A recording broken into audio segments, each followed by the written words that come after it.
Madam, start. This experimental setup is of vapor liquid diffusion. Here we are using fresh air and acetone as our specimens. This is a Stephen's tube and this is a tube provided for fresh air. So in this Stephen's tube, first you have to fill your acetone till this particular level. Till 10 level we are filling the acetone in this Stephen's tube and we are sending fresh air through this blower.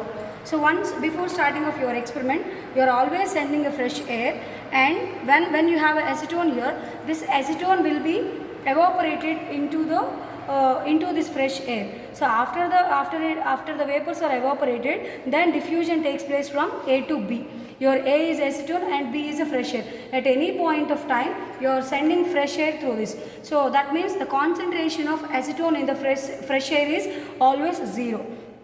And at this particular point, you have a mixture of acetone vapors and air. In that, the concentration of acetone vapors is equal to the vapor pressure of your liquid at that particular temperature and pressure.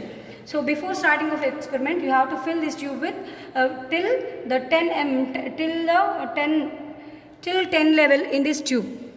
So once you have filled this with the 10 level and turn on your blower, here you have a switch provided for this. You turn on your blower, that means fresh air is flowing through this. So initially evaporation of acetone will take place into the fresh air.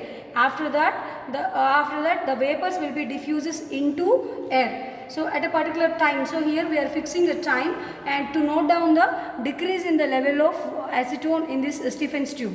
So after 10 minutes, you note down, you can see the change in the level of this liquid. That is, this liquid level will be decreasing, because the liquid, whatever the acetone is there, that is vaporizes and diffuses into this fresh air. So for each 10 minutes, you have to note down the level of liquid in this Stephen's tube.